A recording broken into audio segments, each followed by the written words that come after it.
Welcome to the Noizze Podcast Network, sponsored by the Satanic Tea Company and brought to you as part of the Noizze Podcast Network. I'm Will, and what you're about to hear is episode 2 of our Noizze Albums of the Year series.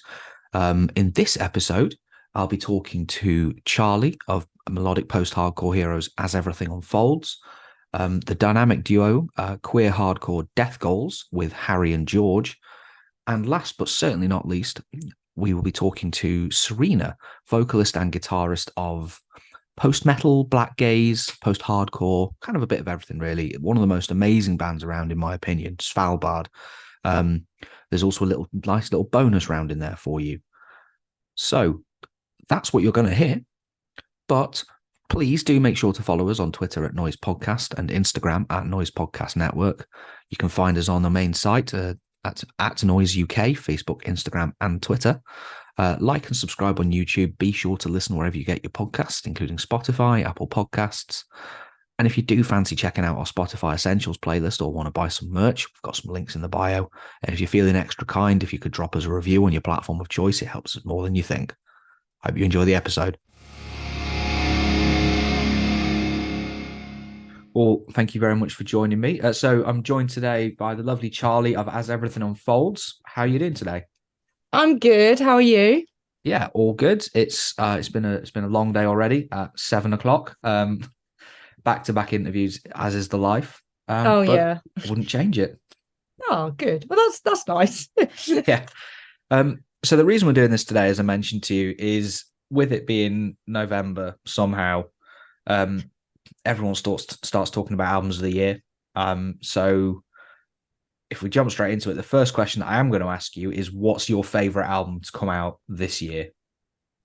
So, like, I'm really bad with keeping up to date with like new music, which is hilarious considering what I do. But I do tend to listen to a lot of like my friends' bands or like bands we've toured with. I get really attached to music by hearing it live, which I think is part of the reason why I'm sort of like find it hard to like find new music. But I did really enjoy Enter Shikari's new album from this year, which was actually released on the same day as our album. So it took me a while to listen to it because obviously I was so focused on what we were doing. But like I've been a Shikari fan since Take to the Skies, like back in the day. I've listened to every single album, and I just think that their mastery of music just keeps getting better, and their songwriting keeps getting better. Like everything they do just gets better and more mature. And I don't know, it's just like listening to them do things like orchestra parts and like composing pieces of music rather than just writing a song. Just think that's really cool and really exciting. Yeah. It's funny you mentioned like Take to the Skies. Obviously, that's a lot of people will be like, oh, that's my favorite. It's like, well, they've evolved so much since then. But I don't know why this is like always stuck in my head, but I bought Take to the Skies when I was on exchange in Germany in like year 10. Amazing. Seeing it in a music shop and having my exchange partner at the time, so I was staying with him and his family, going, oh, they're an English band. You might like them. You must have heard of them. That's so weird. Like all the way in Germany. I love it. Yeah, I picked it up, listened to it, and was like, well, I didn't know who this was, but I do now, and it's great. Yeah, they've been such a staple in my playlists, pre-Spotify. I'm pretty sure I've got like all the CDs up to A Flash Flood of Color, because obviously that was like the majority of way you would, Yeah. before Spotify, you had iTunes and you used to have to like buy the CD and import it or buy the CD on iTunes. Kind of miss those days. I kind of miss just the excitement of putting like a disc in your computer and like putting all the songs on, and then iTunes was like smart where it would like find the like artwork and the song names and everything, and I was like, oh, this has blown my mind. Those are those are classic days, aren't they? Like, I That's the do thing now. I'm remember. like, oh god, I it was remember great. loading up my 2 gig iPod Mini at the time. I had a 4 gig iPod Nano, the pink one. I've still got it somewhere. Yeah, And that was my first iPod with like the clicky, rotatey thing. And I nothing has used to ever love beat the it. click wheel. No, Nothing. it really hasn't. We should bring it back. I'm here They for it. should Like, I would they love a should put click it on wheel the bottom again. of an iPhone. I tell you what, it would like get rid of fidget spinners, just bring back the iPod wheel. Amazing. So So with this, like with the Shikari record, A Kiss for the Whole World, you did like a residency with them, didn't you, as well, this year when they were doing some like smaller venues, like very deliberately, because it's like they've always been a brilliant band for being like, we're going to give back to smaller venues where we got our start. Yeah, no, for sure. I don't think the album was announced at the time that we were doing it, because I think they did three or four sets of residency shows, which were basically the same venues, I think month after month or a couple of months apart. So I think on the last one they announced the album, but on our one, I think Bloodshot had only just come out. So it was kind of towards the like middle end of the campaign and whatever. But yeah, they were awesome shows, and I must admit, like their championship of like independent venues and just, you know, local underground music is something that I think we as a band have kind of taken note of, and you realize how important it is, you know, even though they're playing, you know, because they're doing that Wembley show, and I think they're donating like a percentage of each ticket or something to like the either Music Venue Trust or Independent Music, something along those lines. They're donating us, and so they've almost proved that you can do it. You just have to take the initiative to do it. So like just on the same vein, like our tour in January, February, we're doing like all independent venues on it, like really small club shows, just because we were kind of like, well, you know, I won't name said company that owns a lot of venues around the country, but you know, they get a lot of traction, a lot of bands through their doors, but these independent venues often get forgotten. So and a lot of them are super important and super grassroots and got a lot of historical significance. So yeah, that's so yeah, they've kind of like in so many ways they've inspired like me and us as a band and how we operate, which is really nice. Yeah. So coming on to like emerging and underground bands, like the next bit I was going to talk to you about is, as you mentioned, like Shikari been a big champion of, you've been doing as well, even like as you're kind of coming up as well. The band that you think is poised for like a big, like a breakout 2024, or even that you just like, this is a band I love and I think people really need to be paying more attention to. Like, do you know what's what? your pick? It's so hard because like, so there's two bands, but two very different bands, and not even for the same or particular reasons. But so one of them is a band called Aramea, who are like local to us.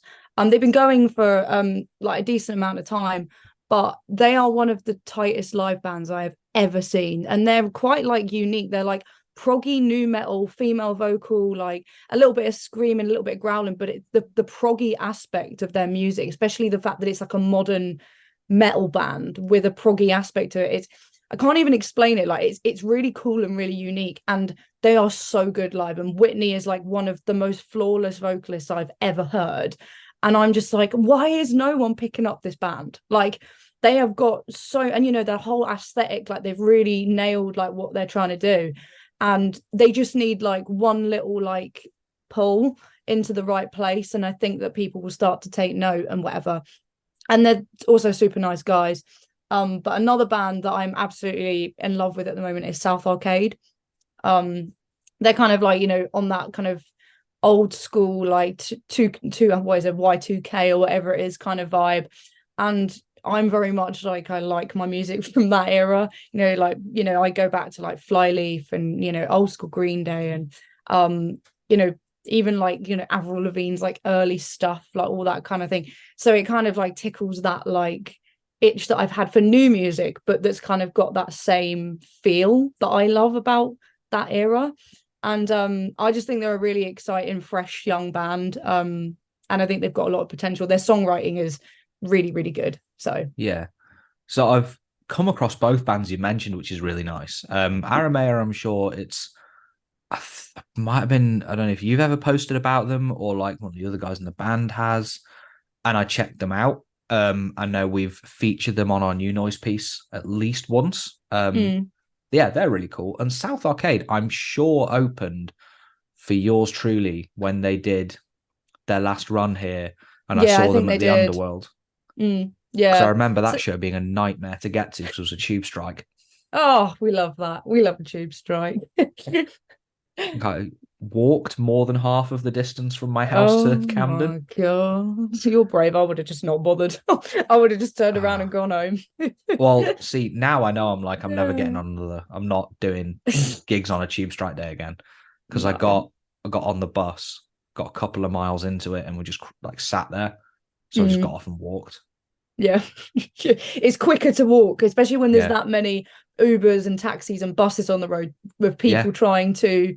You're like, oh, I'll just get a little bike and yeah. just And cycle. I think I know it was them and Lizzie Farrell that was Yeah. playing, and I can't remember who opened, but I got there like 5 minutes before they were on stage. South Arcade were very good. I Yeah, remember I think enjoying them. they've just got this nice, chill, like easygoing vibe, and I just love it. Like, because I listen to a lot of heavy music when we're writing and just generally, being in the genre we're in. And for me, it's like when I pop them on my playlist, it's just like a nice breathing space. It's just a band of just niceness. So Yeah, but again, it still has that familiarity for me.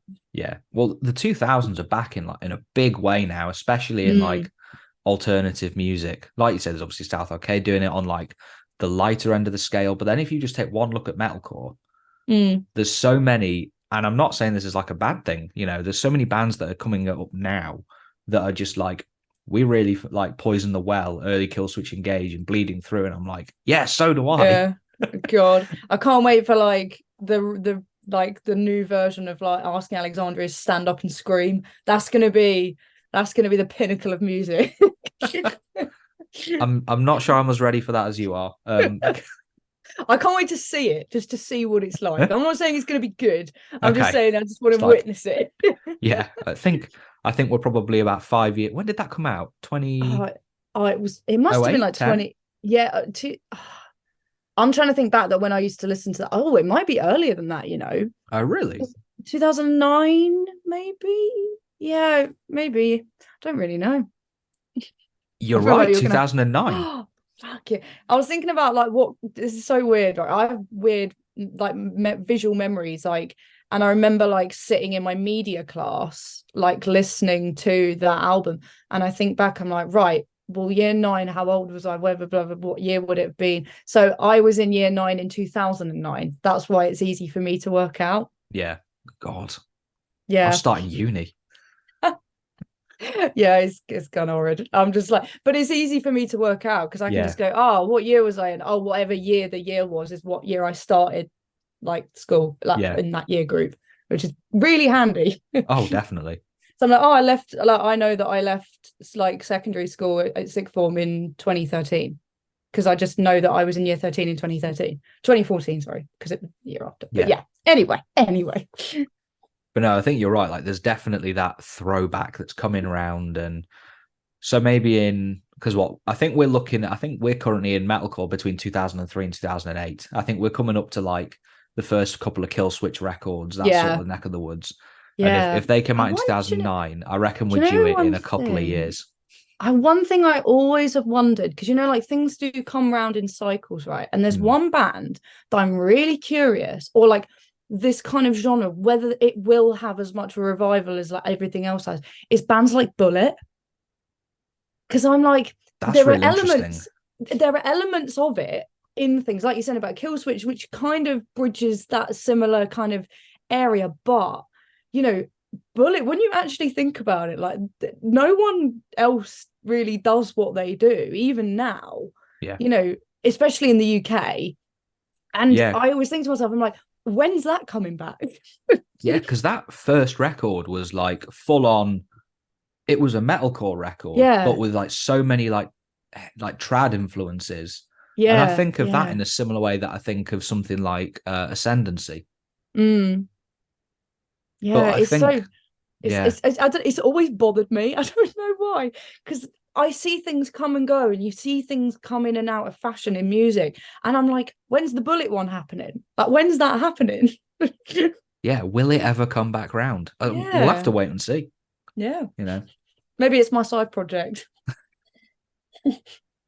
well that now you've said it, like No, so. I have to do it now.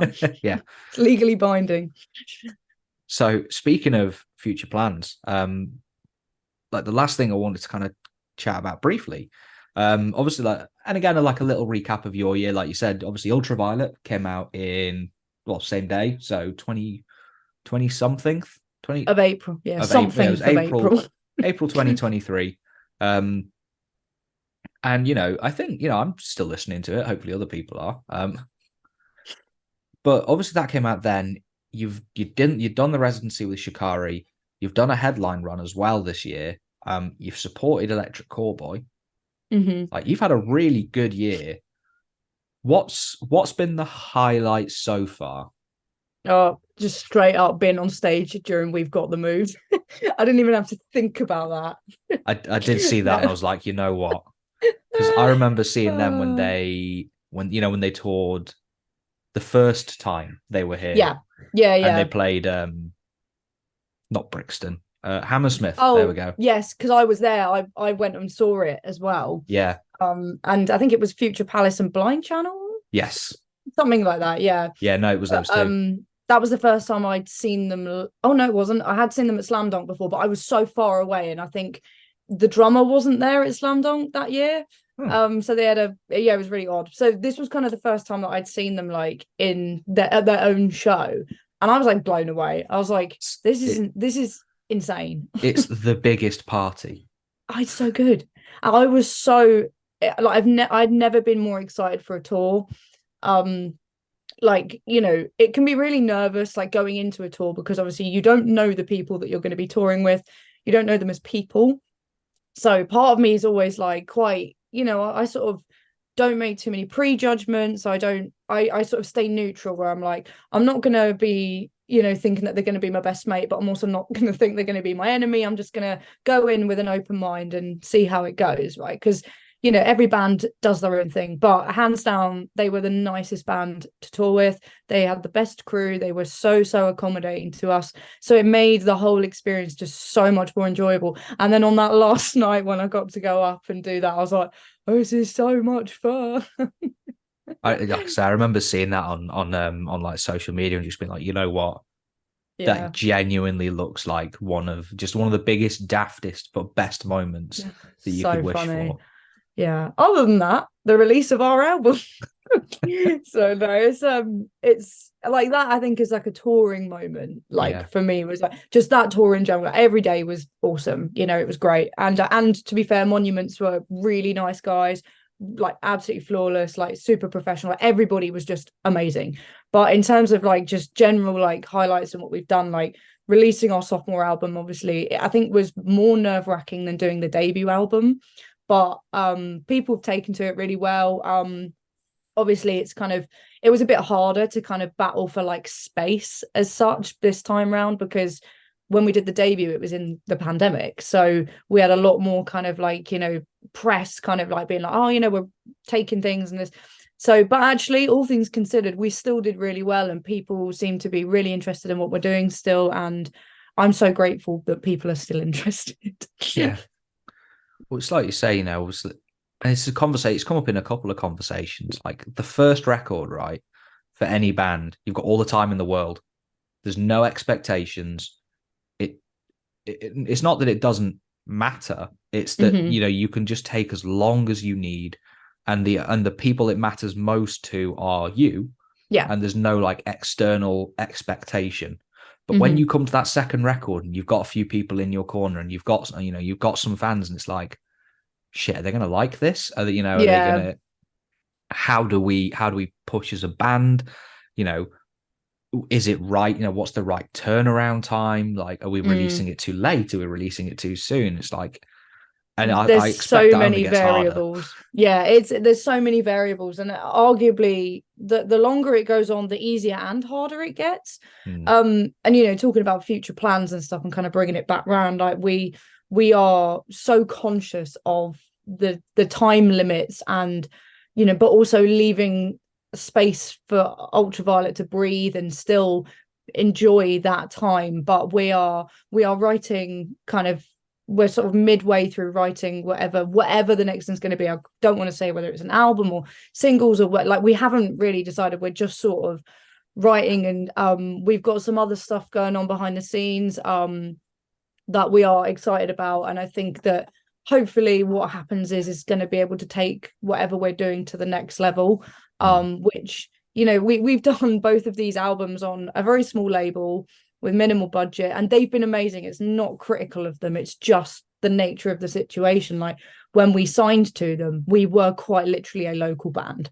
So it, to us, we were like, oh my God, this is all we ever need. Like we don't need any more than this. And obviously by the time, obviously we didn't expect the debut album to do as well as it did so quickly. So then by the time we got to the second album, we were like, oh my God, like this is not the pressure's on, but, you know, trying to compete in a space with other people, or not compete is not the right word, but, you know, you're like, you have to make your work and the quality of your work reflect the level you are. You know, you can't go and record a bedroom album when you're playing in O2 Academy venues. You know, it's not really the done thing. And so it was a struggle, like trying to, like, you know, cut corners here and make sure this worked and this worked. And I'm very proud of what we've done on the budget we've done it. I think when I tell people, they are shocked how, you know, how we did it, but it's like, in a way that's made me really proud. But I'm also looking forward to not having to do that and being able to just freely do our art and create our music without those boundaries, which will be really, really nice. Yeah. So, because obviously, one thing, again, it's come up in a couple of chats, is like, one thing I'm enjoying at the moment is like bands not necessarily speeding up their release cadence, but doing things like they're just dropping an EP, you know, and it's really nice to see whether it's the right move or not. You know, bands just kind of going, we're just going to muck around with this for a bit, and we're going to see if this works for us, and we're going to put it out in this like kind of less pressurized format. Yeah, and I think if people enjoy it. There is something to be said for it, because I think, you know, albums these days are Marmite. You either love them or you hate them. And I do love an album, but I rarely have time to listen to a whole album. I say that as I sit in the van for hours at a time, but I sometimes struggle to listen to complete albums. But I really enjoy, like, when bands release a single, because I'm like, oh, okay, I can have a little taste of what's going on. And like you said, it just kind of like gives bands the freedom to maybe experiment a little bit more, you know, like sonically and artistically. Like, say they've got one particular idea, but it doesn't fit with the other songs, just bang it out as a single. Don't worry about making it an EP, just put it out and then do the rest as an EP. You know, it's and I like the fact that music has got to that point, because obviously years ago it was albums only, and like a single with a B-side like once every now and again. But being able to do like EPs and singles and albums kind of whenever you feel like it is so much nicer. And I think for us, the idea of doing like a third album already is quite daunting, because I think to myself, just because obviously I'm a My Chem fan, I'm like, MCR's third album was the Black Parade, and I don't think we're quite there yet. So I'm like, you know, I'm always looking at like, okay, well, is that where I want to be artistically yet? And as a group, we're sort of like always analyzing, like, is that what we really truly want to do yet? And we haven't really decided, but I like the fact that we are questioning it, which is nice.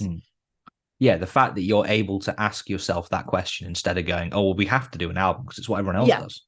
Well, I think people get so wound up in, you know, just the traditional release format. I mean, because, you know, pop stars even still release albums. They are good forms of media, and people still enjoy, you know, buying an LP and having vinyls and collectible editions and things like that.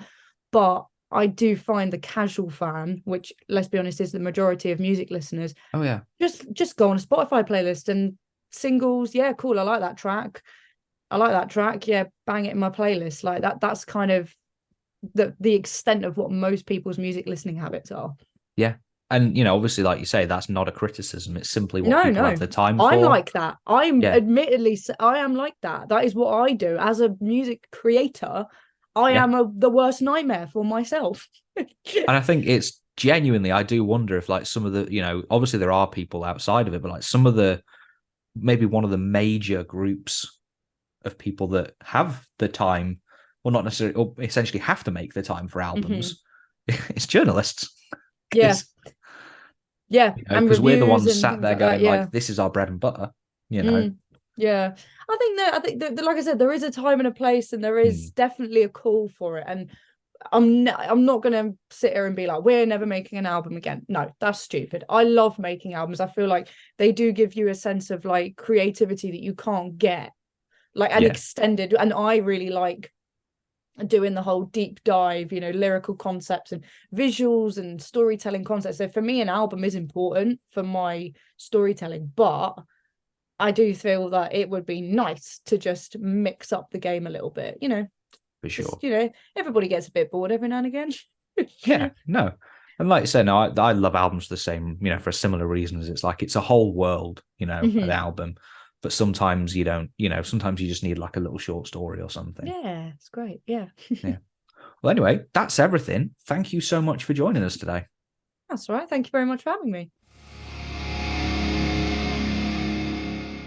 So tonight I'm joined by the wonderful Harry and George from hardcore duo Death Goals. First of all, how are you both doing? Yeah, really good. Yeah, really, really good. Thank you very much. Doing very well. Played a show last night as of recording last night. So yeah, resting our bones. Yeah, resting our vibes. You do go hard at your shows.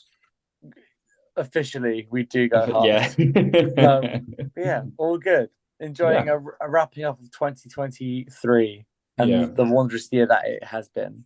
It's been a good one. It's been some really cool music out this year. Obviously, not least of all your own record, which was stellar. Yeah.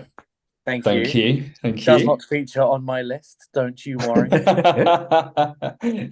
Features of mine.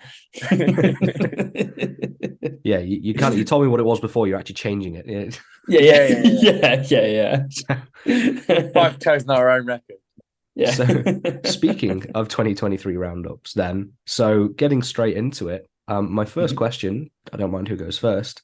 What's your favorite album to come out this year?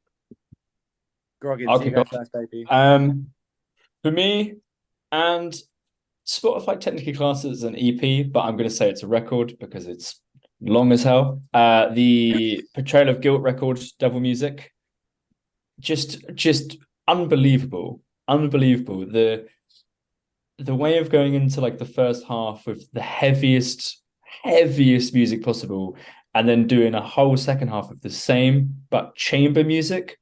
That's sick. That's somehow equally, if not more heavy than the exactly grunge shit. Unreal behaviors. Amazing record. I mean, I know that between myself and Harry, we've spent so much time listening to that record. We've got the shows coming up with them in a couple of weeks, which is super stoked on. Just phenomenal music. I mean, everything they put out is amazing.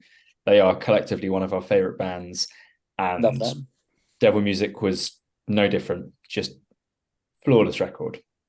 It is some true Devil Music shit though. Yeah, that's like some of the most evil music I've ever heard. Yeah, it's fucking awesome. That's the thing. Like, I want to listen to something that makes me feel uncomfortable. Yeah, I'm trying to feel like a little bit spooked out when I listen to music, and that's perfect. Did you listen to the Primitive Man Full of Hell record then? Yeah, fucking disgusting. It's one of the most unpleasant experiences I've had this year. Yeah. That's Full of Hell's like fucking gimmick though. Is they just make music. There's no way they could get more stupid. Oh, they have gone. What the fuck? Yeah. And then they drop a fucking the slow dive fucking shoegaze nightmare album. That's the thing. Like the Nothing Full of Hell split that's coming. I feel like that's probably going to end up being one of my top contenders, well, just because I love both bands, especially Nothing. They're one of my favorite bands, but that Portrayal of Guilt record is just nothing can get better than that. I don't think. Hell yeah! Nice. Your turn then, Harry. I have a list of 20. I will whittle it down to one, and I would like to put the Hers Collective. We're Still Here. Oh, that's a really great shout. That's an a album. Huge shout. I'm just pulling it up on Spotify because as soon as I heard they were releasing a new album, I was excited. I fucking love this band and everything they stand for and their live shows. just everything they do is fucking incredible as a queer collective. So that's always going to appeal to me. But releasing an album which is 17 songs and each one has at least 3 different guest vocalists. Yeah. From like fucking Justin Pearson, all Soul Glow, fucking Frankie Iero, Melt Banana, like every track on it is just barbaric and joyous, and just when you think they can't, they've done everything, they'll drop something new, a new idea, a song. Every song makes me laugh, and that's as Brock knows, my absolute like benchmark. Like if a band can make me laugh during a song, that's just ridiculous. I feel like that's the perfect Deaf Girls dynamic of like half of it is stuff that's funny and half of it is stuff that's scary. Well, the sign of us enjoying music is that if I laugh at a band, you know it's good, and if you take your glasses off and give them to me to go to mosh, that's how you know it's good. Those are our two but that Hers Collective album is perfect, and the artwork is disgusting. It's just fucking so cool. We're still here. Fuck yeah. That Hers Collective album is a top tier shout. Absolutely, it's such a good record. When we were on tour with Vicarage, we stopped. What was the record store we went to in Leeds? Crash, maybe. Yeah. And they had a CD of it, so it was the one CD I've bought in fucking years, but I had to buy that Hers Collective CD because it's just fucking. The album is so cool, and like, I've recently followed Jenna on Instagram. Not that means anything, but like, it's just really cool seeing their sort of creative process and everything. They're a fascinating, creative bunch, and I would very much like to be best friends with them, please, and thank you. Sure.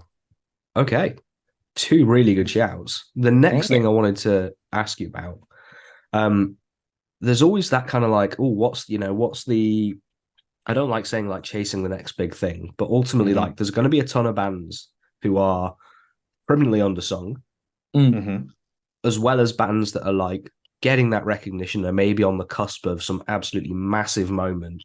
So from each of you, one each, I'd like your pick for either, I don't mind which it is, a band that you think is criminally overlooked that should be like going into 2024, or a band that next year you think is going to have like one hell of a big year. I mean, I'm happy to kick off if you want me to, Harry. Go on.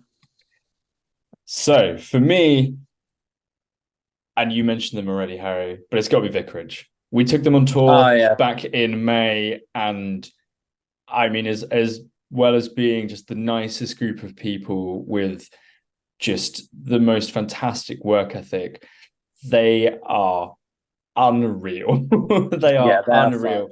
It was always like when we were discussing who to take on our album release tour, we wanted to take a band who kind of fit with us, but also were doing something that was different, that it meant every single night was interesting, both from, us watching a band every single night, but also people who came down to the shows. I always feel like we work very well as a band who can be put on lineups that we don't really necessarily resonate with the full lineup. So that was always a consideration. And I mean, Vicarage are just phenomenal, like blackened hardcore. There's a lot of blast beats. There's like, really shrill high vocals to super like deathcore growling, just amazing. And I know a little birdie told me they have new music coming next year, and I think if it's the stuff they've been playing on that tour, for the most part, I believe it is, and it's like they are going to be, I believe, that band next year that they're going to go 0 to 100 and just absolutely smash it. And I cannot wait. Like Bernard did this year. Like they are just going to fly, and I cannot wait to see it. I really cannot wait to see it. I would love that for them. I think we talked about Vicarage a few months ago, didn't we? When we chatted about your record. Yeah, definitely a really good, really good shout. They're just in Bristol and they're playing a show. Check them. Yeah. They're amazing band. Yeah, that's my pick. Sick. Shout out Vicarage. I think Stiff Meds are one of the most overlooked bands in the UK. What a shout. Anyone who what a fucking shout. has seen them knows they are one of the best live band in the UK. Yeah. No one does that speed. I'm gonna call it speedcore. It's just really fast hardcore. But no one does that shit like them. Their new album they just released is unbelievable. Yeah, Any amazing. show they are on, you fear for your life. If you're playing after them, you are fucked. They are the best. I mean, they're opening for Jesus Piece, which I mean is an incredible. That's big. And I can't. Like, I've got tickets for that in London, and I'm gonna not leave with any bones. It's gonna be amazing. Yeah. But Stiff Meds, I'm hoping this Jesus Piece puts them in let's hope so. A space where they get the sort of like people who know them know, but they deserve to be on a bigger platform. I'm really hoping they're on Outbreak next year. Also going off, I really want to be on Outbreak next year if I get to Outbreak choices. And sneakily, as a side mention, Shooting Daggers, who've been doing fucking massive bits all year. I know they've got some the new single they put out, but they've got new stuff coming out next year. And I mean, from what they've been doing this year, they'll be taking over the fucking world. They're just the fucking greatest. And they deserve the world as well. So Shooting Daggers. So I've actually seen both of those bands when they opened for Scowl on their first ever headline show here at Shacklewell Arms, which is a tiny venue. Great venue. Stiff Meds were fantastic. I remember really liking Shooting Daggers, and Shooting Daggers then did the next Scowl tour as well. With Pest Control, I think. Yeah. Two great shouts. I think they're fucking wicked. Yeah, just so good. One of my favorite bands. Whenever we get to play with them, it's an absolute treat. Yeah, 100%. Amazing. The last but not least, then, is chat a bit about you. So, 2023 has been pretty good. Yeah, it's been a crazy year. It's been an absolutely crazy year. So you put out the record. You've done a few shows, well, quite a few shows. We've been busy. Yeah. You've just done the run with Filth as Eternal. Yeah. Which was just a ton of fun. Like, that was one of the most fun, welcoming feeling shows in hardcore I think I've ever been to. 100%. The vibe of that show was absolutely joyous. Everyone just had the most fun. It was 100%. Fucking great. That was a lovely night. Yeah, I love that show. But looking ahead, let's talk next year. What can you say, I suppose, is the real question. Is like, well, we just announced our first European tour. So we're going out supporting Eyes from Copenhagen in February through, I think we start on the 20th of February and we're there until beginning of March, maybe, which is going to be super fun. So we've never done Europe, so super excited to get out there. Eyes, also iconic. Also, Eyes are just absolutely incredible bands. We got to meet a couple of them at Arctangent because they're all in LLNN. So we got to see them do LLNN, which is sick, but also just hang out with them. They're fucking super lovely. So playing Europe with them was going to be really fucking cool. Yeah. And then aside from that, not to divulge too much, we will have new music next year. Some new tune skis. We've got new tune skis. We've got a couple of additional bits of touring that's sort of being worked on in the background. Will be about, we're looking for, next year is going to be a super, super busy one for us. So we've been very fortunate this year that with the record coming out, and doing the headline tour for that and things like Arctangent, we definitely space things out a little bit more to make things most effective. And then next year is like, go. We are going to be everywhere, which we cannot. You'll be sick of us. It'll be great. Yeah. I don't think I will, to be honest. Yeah. That's the correct answer. Yeah. But apart from that, I mean, we're just chilling. We're just, I think we're enjoying the spoils of releasing an album. Yeah, enjoying exactly. That, playing the cool shows we've been able to play with some more friends, hopefully. I feel like we've done a lot of. I would have liked to have done some more shows with like Burner and some of the bands around the UK, but this year, so I'm hoping to do some more of that next year. Well, I think that was a big part of all this links year. up. Yeah, this year we basically stuck to just doing headline tours and headline shows to really like build up around the album. So next year we're in a very lucky situation where we can pretty much just support. Yeah. Not to say that we won't be doing a headline. Wink. Yeah, but you can put a bit more time into going out with some other bands. And Yeah, exactly. And with the, again, not to divulge too much, but with the musical bits that we're working on, it's gonna be, there's some cool things in store. Definitely some cool things in store that very, very stoked to get out there whilst people still can enjoy the Garden of Dead Flowers. We'd like to hear. Well, that's everything. So thank you very much again for coming on this evening. no Of worries, course. mate. Thank you. Thank you very much. Thank you so much for joining me. So I'm joined today by the Serena from the incredible Svalbard. So you've, first of all, how are things? You've just jumped on after a long day. Things are pretty good, thanks. Yeah, lots going on at the moment. Lots happening in my day job in the games industry. Lots of exciting stuff to look forward to with Svalbard. So things are busy, but I always feel like I thrive most when I'm busy. So yeah, that's pretty good.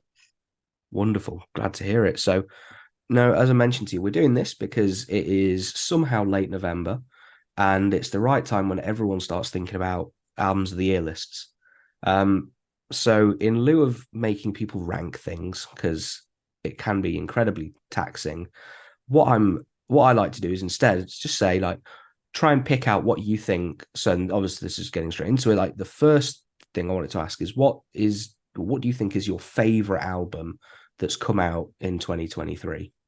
Oh, that's easy. Well, actually, it's not easy because I have two, and I've been thinking about this for months now, about which one is going to take the number one spot because it's very, very close. There's an album by the Swiss tech death / black metal band called well, I pronounce it Stortregen. I think the actual pronunciation of it has like a glottal stop in it, so it's like Stort Rain. Okay. Which sounds really bad when I try and do it. But yeah, Stortregen. The album's called Finitude. It's super interesting because it blends like tech death and black metal with flamenco style guitar passages. It has loads of really, really interesting, intricate time signature changes. It's one of those albums that's technical without being robotic. It's got like so much heart. The vocals on it are incredible. Like, this is the kind of album that takes extreme metal to a new height, I think. And it blows my mind that they're not bigger, because I don't know that many people who've heard of this band, and this album is easily one of the best, if not the best for me, of 2024. But then the other contender, which I really cannot decide between these two, is Keep of Calison's new album Catharsis. So this album almost pisses me off because I've been trying to write the second Nocturnal album, and I wanted it to have like a choral element to represent the different game that this new Nocturnal album is going to be about. And then I listened to Catharsis, the album by Keep of Calison, and that's what he, Obsidian, who writes all the music, that's what he's done. He's done like really ferocious black metal with a choral element. And he is one of the best songwriters and guitarists in metal, in my opinion. And he's taken the idea that like was also brewing in my mind at the same time and done it pretty much perfectly. So now I'm like, what's the point? Why do I even, there's no point doing this Nocturnal album, because you may as well just listen to Catharsis by Keep of Calison, because he did it better.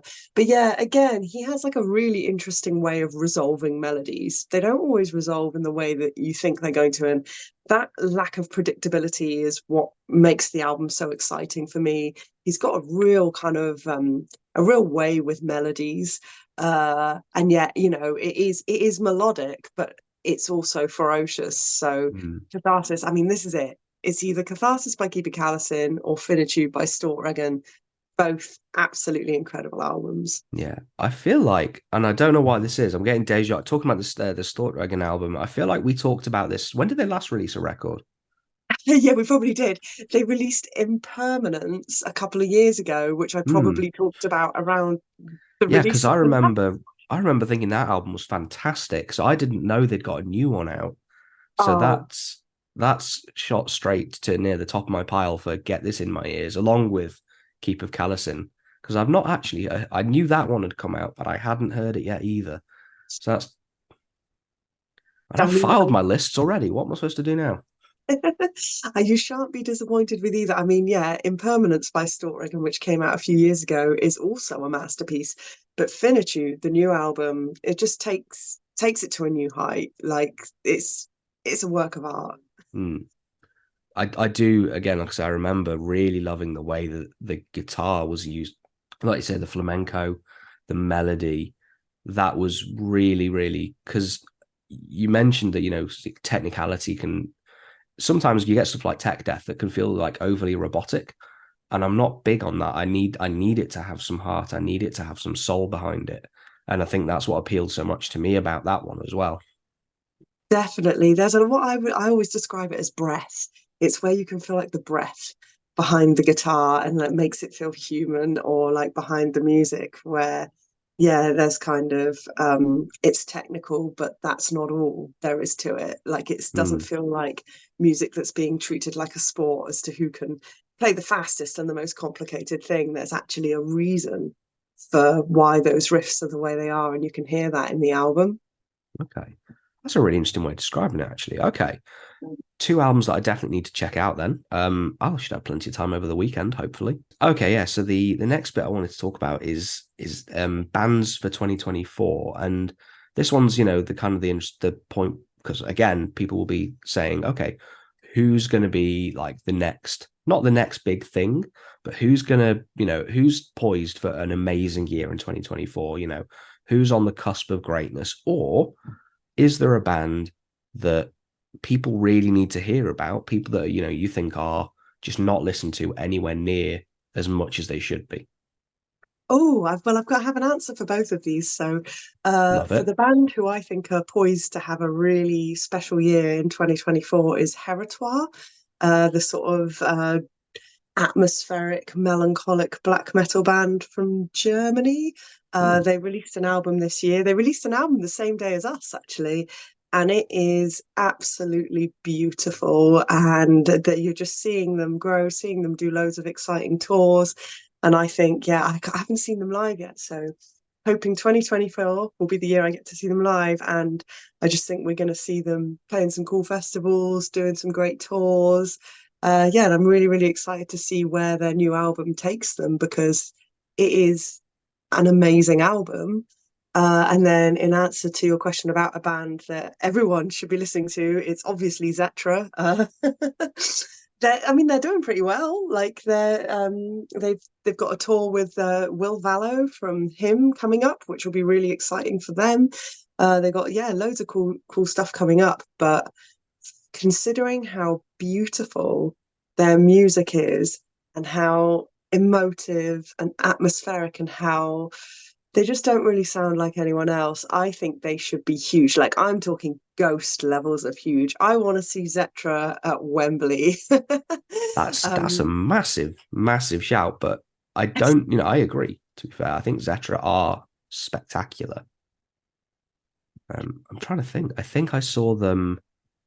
I've definitely seen them at the Black Heart once. I think that was that the Church Road Church Road birthday bash?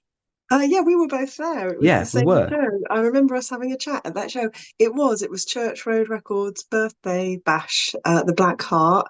So that was really good. And then I saw them again headlining the Black Heart, and that was when they had their own dancers with them, which was really Oh, cool. Really special to see that. So yeah, and then obviously they supported us recently when we played in Leeds, and they surprised me. I was just stood there at the front, like loving it.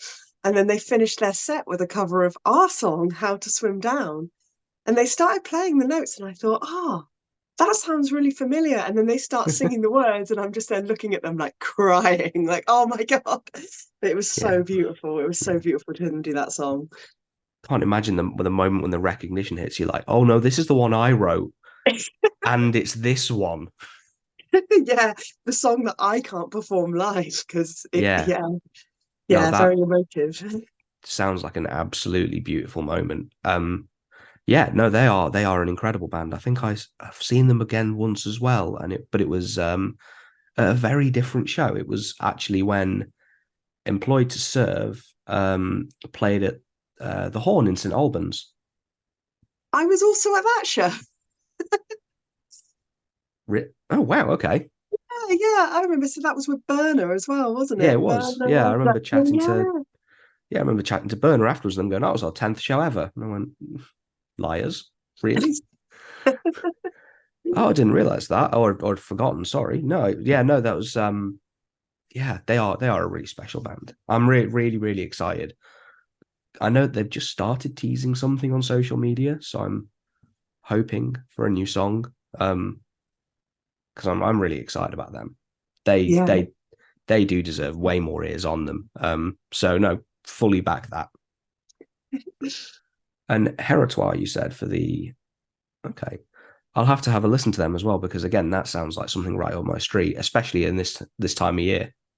Oh my gosh, you're gonna love them. For some reason, I just assumed you'd already heard them because they are a very Will band, so you're gonna Okay, love them. amazing. I'll definitely put it on my list. Well, last but not least, then, and we've sort of hinted at it already. I want to talk 2024 because I mean, obviously, this year, as you mentioned, you put out your record on the start of October, I believe it was, and you've had an incredible year. What's coming next? What can you? Well, floor's yours. What can you tell us? There's loads of exciting things for us to look forward to next year. We're going on tour with Enslaved and Wayfarer in March. Got some UK dates, got some dates all across the mainland. So really, really excited for that. It's a nice long tour. And yeah, just absolutely can't wait to be on the road with Enslaved. They're one of my favourite bands. So They're so good.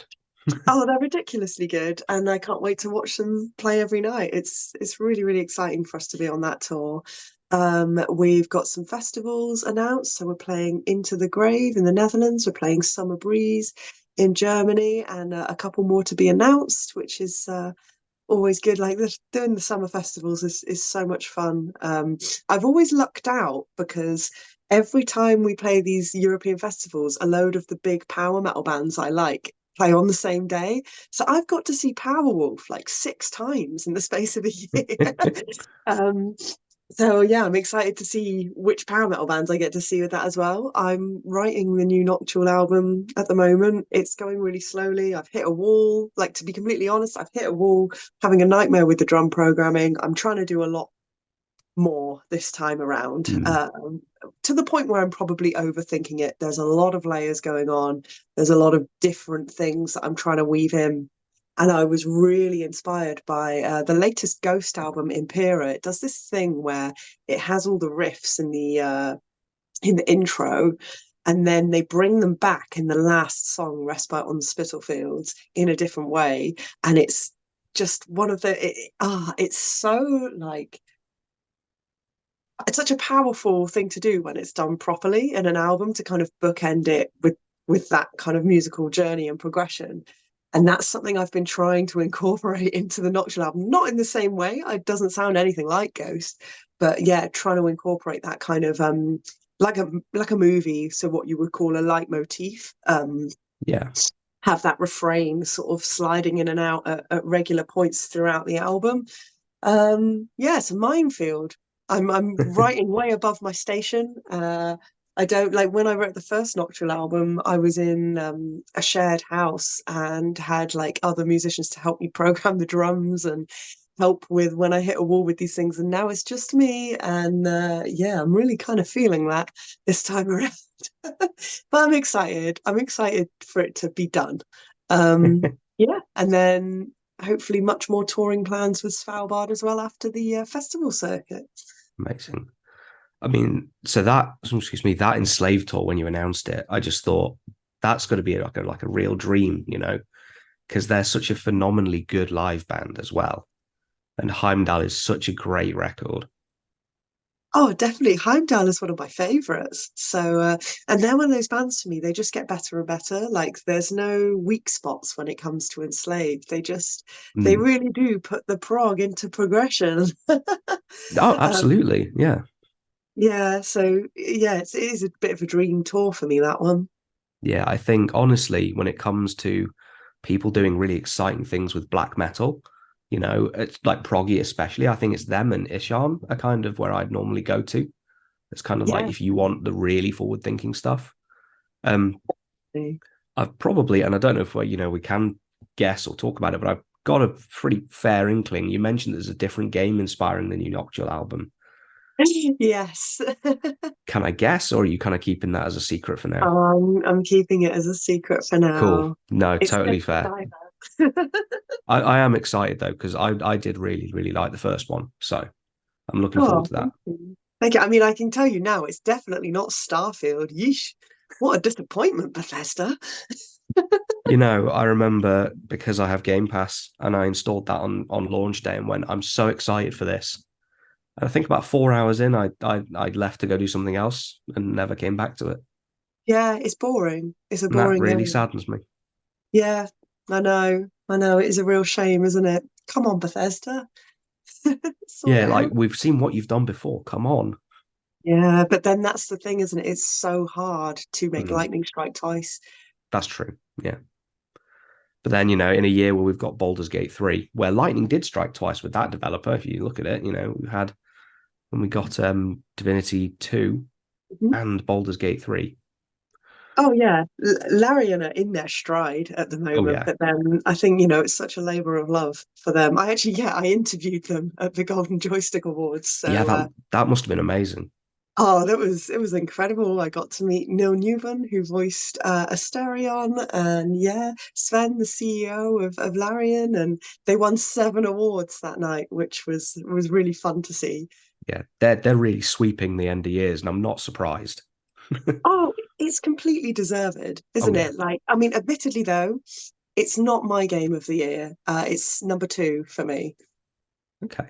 I probably should have asked you this one as well, and go on then. Because although we obviously aren't a gaming podcast, I know it's a big love of yours. It's a big love of mine. Go on. What is your game of the year then? It's Dave the Diver. Dave the Diver. Yeah, I'm not familiar. a lot of people aren't. I'd highly recommend it though. It's very, if described it, it would sound weird, but it's amazing. Like the gameplay mechanics in it. It's basically a fishing game slash sushi restaurant sim. So you have to dive and hunt for fish, and the hunting mechanisms and like the weapons you get to dive for fish are really, really satisfying to use. And then you can dive deeper and for longer as you progress throughout the game. And then there's storylines, like mysterious stuff unfolds as you're diving. But Okay. then after each dive, you have to then go back and run your sushi restaurant, which is like a management sim. So you're like hiring people, you're doing your decor, you're doing mini games to pour green tea to just the right level. It sounds weird. I picked it up because I'd seen other people whose opinions I really trust in gaming absolutely raving about it. Hmm. And it was only like £17. Gave it a go and I started playing it, and then this hasn't happened in ages. I just played it for like 8 hours straight. The first time I picked it up, I could not Wow. put it down. Okay. Yeah, it's really good. It kind of gives me from that description, kind of sounds like Subnautica in a restaurant sim. Yeah, kind of. Yeah, I mean, there's been a Uh, lot of good fishing games this year because Dredge was really good as well. hmm. I'll have to make a point of checking that out actually, because it's obviously whether it'll be included or not. It's obviously the Steam sale at the moment, and there's games on there that I'm still needing to check out, like Disco Elysium, which is terrible of me. You've not played Disco Elysium? It's been on my list for months, honestly. Oh, you're gonna love it. Yeah, everyone says. But yeah, no, that's really interesting. I'll definitely have to give that a look. That's everything then. Well, thank you so much for coming on. No, thanks for having me, Will. It was always a pleasure talking to you. Likewise.